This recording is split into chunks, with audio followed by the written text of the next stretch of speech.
খুব স্বাভাবিকভাবে বিগত ১৬ বছরের যে বাংলা নববর্ষগুলো ছিল, এই বাংলা নববর্ষে শুধু দলীয় প্রভাব নয়, বরং বিদেশি রাষ্ট্রেরও প্রভাব আমরা দেখেছি।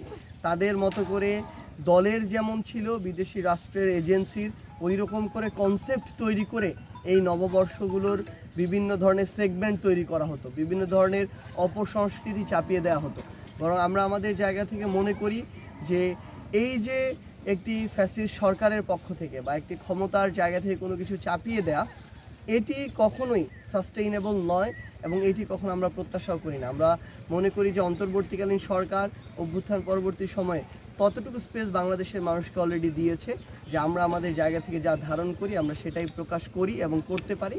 আমরা বিশ্বাস করি যে আগামীতেও যারাই এ বাংলাদেশের সরকারি দায়িত্বে থাকুক না কেন, তারা যেন কোনো কিছু ক্ষমতাকে ব্যবহার করে চাপিয়ে দেওয়ার এই সাহসটুকু না করে এবং তাদের জায়গা থেকে বরং আমাদের প্রকৃত যে সংস্কৃতি সেটাকে ধারণ করার জন্য তাদের সর্বাত্মক প্রচেষ্টা যেন তারা রাখে।